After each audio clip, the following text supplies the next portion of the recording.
Bismillahirrahmanirrahim. Assalamualaikum warahmatullahi wabarakatuh.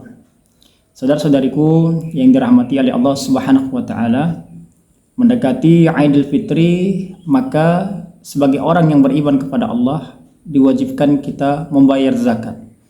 Terlebih lagi kata Rasulullah sallallahu alaihi wasallam, kesempurnaan atau puasa Ramadan itu akan sampai kepada Allah jika seseorang yang berpuasa telah membayar zakat fitrahnya atau zakat kewajibannya sebelum tiba khatib Idul Fitri naik ke atas mimbar. Jika seseorang membayar zakat fitrahnya setelah Idul Fitri, maka itu jatuh kepada sedekah. Nah, dalam pertemuan kali ini ada yang bertanya kepada saya, Ustadz, apakah orang-orang yang tidak menerima zakat itu ada berapa bagian?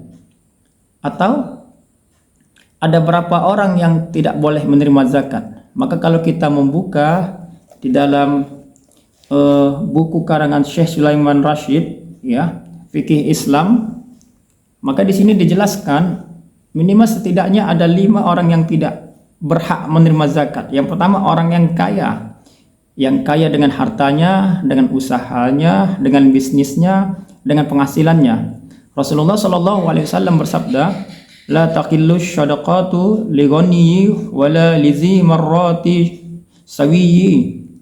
Tidak halal bagi orang kaya dan orang yang mempunyai kekuatan tenaga mengambil sedekah atau zakat.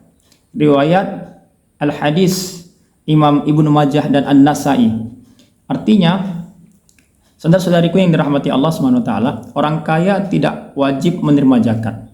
Yang punya pengusaha, usahanya besar, mewah, usahanya megah, mewah, bisnisnya mewah, megah, maka tidak wajib menerima zakat. Nah, yang kedua, siapa yang tidak berhak menerima zakat? Hamba sahaya. Karena mereka mendapatkan nafkah dari tuan mereka atau dari majikan mereka. Jadi pembantu-pembantu yang menerima upah, menerima gaji, menerima penghasilan dari tuannya, dari majikannya, maka itu tidak dikatakan di dalam buku Syekh Sulaiman Rashid ini, ya, Fikih Islam, tidak dikatakan orang-orang yang berhak menerima zakat. Lalu kemudian apalagi yang dikatakan tidak berhak menerima zakat? Keturunan daripada Rasulullah Sallallahu Alaihi Wasallam. Dalam hadis yang panjang disampaikan oleh Rasulullah dari sahabat Nabi Abu Hurairah radhiyallahu ta'ala anhuma, ia berkata, pada suatu hari Hasan bin Ali, cucu Rasulullah sallallahu alaihi wasallam, telah mengambil sebuah kurma dari kurma zakat, lantas dimasukkan ke mulutnya. Rasulullah sallallahu alaihi wasallam bersabda kepada cucu beliau, "Jijik, buanglah kurma itu. Tidak tahukah kamu bahwa kita adalah keturunan daripada Muhammad? Tidak boleh mengambil sedekah atau zakat dari orang lain karena kita cucu daripada Rasulullah Sallallahu Alaihi Wasallam." Hadis riwayat Al Muslim.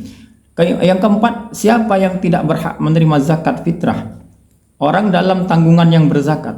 Artinya orang yang berzakat tidak boleh memberi zakatnya kepada orang yang dalam tanggungannya dengan nama fakir atau nama miskin. Sedangkan yang kelima, orang-orang yang tidak berhak menerima zakat adalah orang yang tidak beragama Islam atau orang yang di luar daripada Islam atau orang-orang kafir. Nah, karena pesan Rasulullah Sallallahu Alaihi Wasallam kepada Muaz, sewaktu dia diutus ke negeri Yaman, beliau berkata kepada Muaz, "Wahai Muaz, beritahukanlah kepada mereka, kaum muslimin, diwajibkan atas mereka berzakat setelah melaksanakan puasa Ramadan selama 30 hari sebagai penyempurnaan ibadah puasa Ramadan mereka. Zakat itu diambil dari orang kaya dan diberikan kepada orang fakir di antara mereka, yaitu di kalangan umat muslim." Semoga bermanfaat dan menginspirasi. Terima kasih. Assalamualaikum warahmatullahi wabarakatuh.